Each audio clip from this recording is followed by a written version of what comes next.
নমস্কার সকলকে। আমাদের ছোটবেলাকার প্রত্যেকটা স্মৃতি যেন খুবই সুন্দর।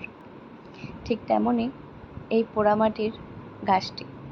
এই পোড়ামাটির গাছটি আমি যখন ক্লাস 5-এ পড়ি তখন টিফিনের টাকা জমিয়ে কিনেছিলাম। সিঁড়িঘরের থাকে গাছটি বহু বছর ধরে সাজানো রয়েছে। আর এই মানি প্ল্যান্টটি আমার বাড়ির সুপারি গাছে হয়েছিল, কিন্তু মানি প্ল্যান্টটি দেখে আমার এতই ভালো লেগেছিল, মনে হচ্ছিল যেন ঘরে নিয়ে গিয়ে একে কোথাও একটু জায়গা দিই। আর গাছটাকে আমার কাটিংও করতে ইচ্ছা করছিল না, তাই সেই পুরো ডালটি আমি কেটে নিয়ে আসলাম।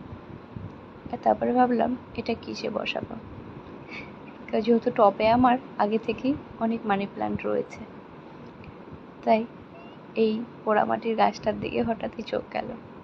ভাবলাম যে এই পোড়ামাটির গাছটার মধ্যেই এই মানি প্ল্যান্টটা বসাবো। আর ভারী সুন্দর লাগছে এই মানি প্ল্যান্টটি এই পোড়ামাটির গাছটিতে বসানোর পরে। তাই পোড়ামাটির গাছটিতেই মানি প্ল্যান্টটা বসিয়ে দিলাম আর ঘরের এক কোণে গাছটিকে সাজিয়ে রাখলাম।